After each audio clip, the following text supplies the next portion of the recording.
The Das and Don'ts newsletter proudly presents this story from issue number 3, published January 1st of 2024. Bushnell, Baer, Brock, and Fechter, Pioneers of Entertainment. By BlueMSX, Nolan Bushnell's association with Atari is common knowledge, but you probably haven't heard of his other projects over the years that vary from one another as much as the wind, the sun, and the rain. After getting his degree in electrical engineering and learning about business at the University of Utah, Bushnell was one of the lucky few to have tried the groundbreaking new game called Space War on his school's mainframe. Using his education and building on experience he gained by working at Lagoon Amusement Park, Bushnell decided to enter the field of coin-operated arcade games.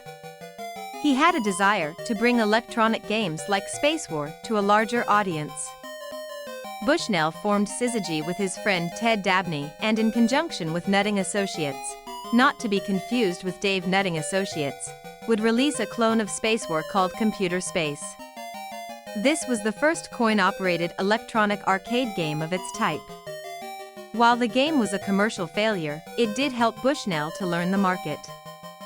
Following a trademark dispute, the name Syzygy would be dropped, which would lead to the company being properly incorporated as Atari. At this time I need to mention Ralph Baer.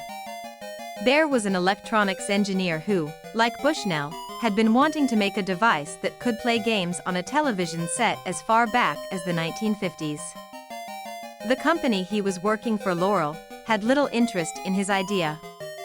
It wasn't until the prices of television sets dropped in the late 1960s that his supervisor at Sanders Associates allowed him to proceed.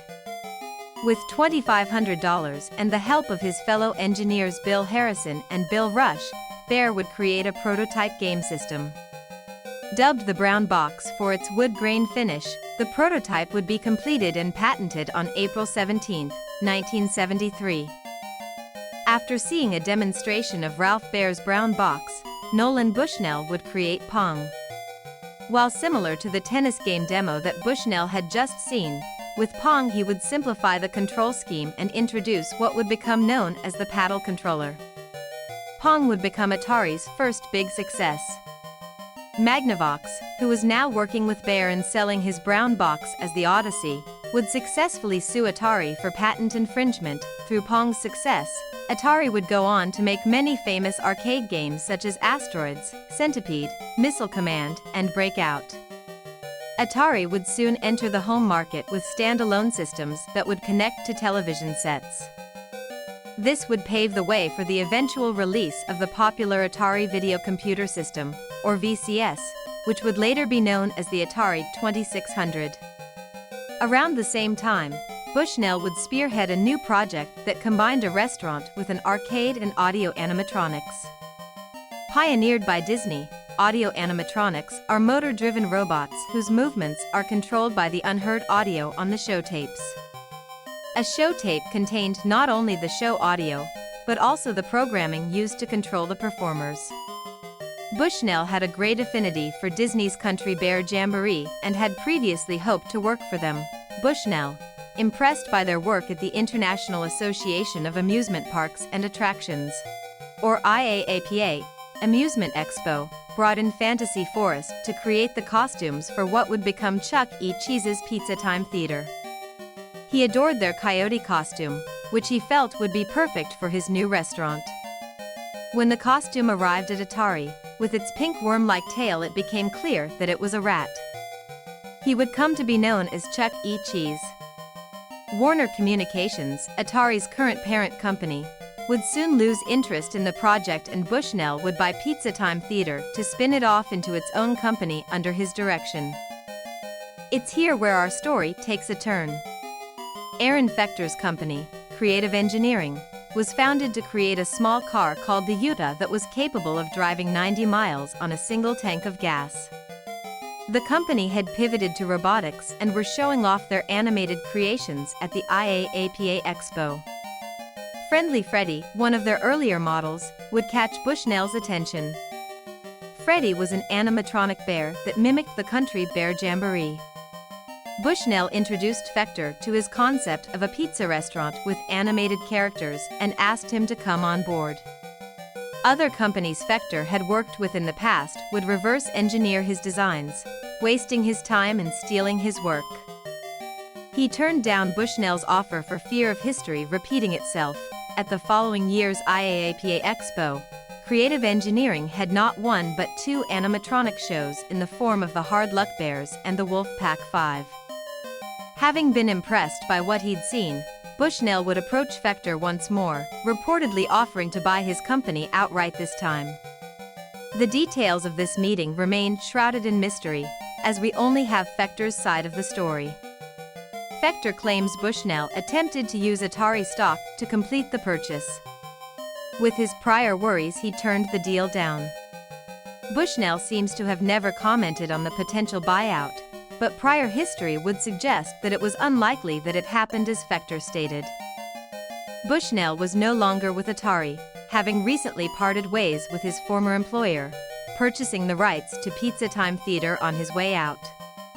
With the creative deal lost, Bushnell would tell the others to not bother with Fechter and hired Fantasy Forest to create the animatronics. With Bushnell's purchase of Pizza Time Theater, he would soon begin looking for potential franchisees. One interested party was Bob Brock, whose company Topeka in Management was the largest franchise holder of Holiday Inn hotels in the United States. It was agreed that Brock would open 200 new Pizza Time Theater franchise locations in 16 states, with 86 more to further franchise. However, the deal would not last long. Upon a visit to the IAAPA Expo, Brock would see firsthand how quickly animatronic technology was advancing. Creative was showing off the Hard Luck Bears and Wolfpack 5, which made the Pizza Time Theater robots seem primitive by comparison. To make matters worse, other companies' shows such as the Hot Fudge and Family album had been installed at locations due to production issues with Pizza Time Theater's robots. Brock hastily decided that he did not want to compete against Creative and would terminate his contract with Bushnell. The partnership between Brock and Creative would create Showbiz Pizza Place. The restaurant's home band, the Rock-afire Explosion, would be created using aspects of Creative's previous shows and with writing geared towards an older audience. Rapid expansion and the video game crash of 1983 would hurt both companies, but Bushnell's company would take the worst of it. Ultimately, Pizza Time Theater would end up declaring bankruptcy and have all of their assets purchased by Showbiz. The two companies would then be merged into a single corporation called Showbiz Pizza Time. Massive efforts would take place over the next few years to merge the two rival companies into one consolidated and profitable business. Despite this, both would remain separate restaurant chains. The names of the restaurants were simplified to Showbiz Pizza and Chuck E. Cheese's Pizza. Creative engineering's involvement would begin to wane around this time as the new terms of their partnership meant that Showbiz Pizza no longer had exclusive rights to the Rock-afire Explosion. This meant Creative could sell the Rock-afire shows and related materials to Showbiz's competitors. Soon Showbiz was creating their own show tapes and experimenting with the Rock-afire shows, all without Creative's or Fechter's involvement. This would ultimately lead to Showbiz Pizza Time attempting to purchase the character rights to the Rock-afire Explosion from Creative to no success. Ultimately, concept unification would occur, in which all the Showbiz Pizza and Chuck E. Cheese restaurants would be unified under the Chuck E. Cheese's banner. This would lead to the alterations of both restaurants in an effort to give a consistent customer experience. All Rock-afire Explosion and any remaining Pizza Time Theater era shows were retrofitted into the all-new Munch's Make-Believe band. With that, Creative and the Rock-afire Explosion would effectively be removed from the picture. Brock would soon spin off Chuck E. Cheese as its own business before leaving the company for new horizons. Creative would in the years after attempt to recapture their initial success with a number of other animatronic shows and projects such as the Moonrockers, the new Rock-afire Explosion / Midgens show, and even a Wizard of Oz themed show. With the waning popularity of audio animatronic shows at the time, however, None matched the level of success they'd had before. Ultimately, Fechter would lay off his entire staff. Ralph Baer, on the other hand, would capture new success by doing to Atari nearly exactly what they had done to him with his brown box. In 1974, Atari would release a new arcade game called Touch Me. It consisted of a pedestal with 4 large red illuminated buttons fixed atop.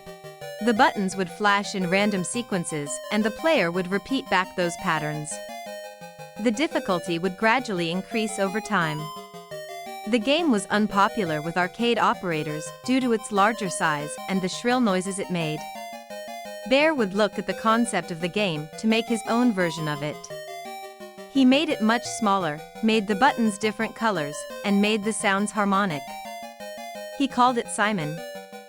And to this day, it's fondly remembered as one of the best-selling toys of its time. Baer himself would live comfortably until his passing in 2014, having left an incredible legacy. Bob Brock would continue in the restaurant business for many years after cutting ties with Chuck E. Cheese until his passing in 1998. Fechter and Creative have, in comparison to the others, done little in the years since aside from a few arcade games and some Rockafire explosion-related projects.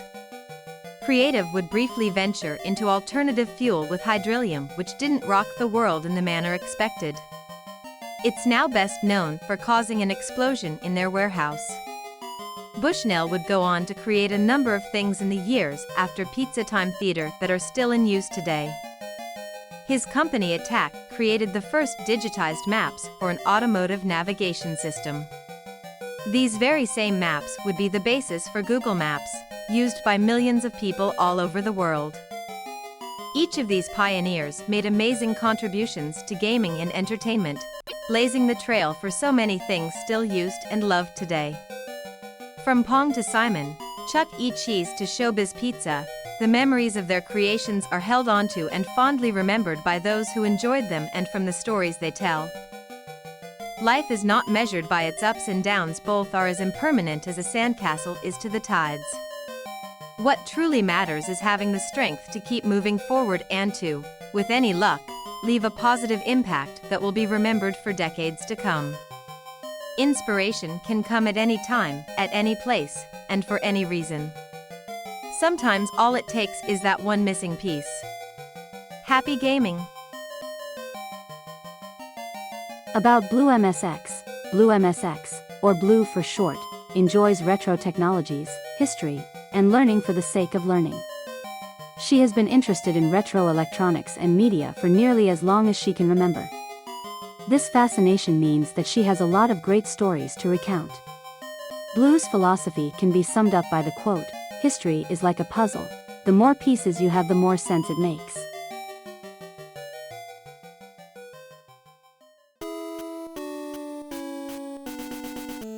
The Do's and Don'ts team consists of Grizzly Adam, editor, publisher, writer; Jon Mullin, assistant editor, writer; Plendlful, consulting editor; Joe Collett, associate publisher, writer; BlueMSX, writer; Yousef, writer.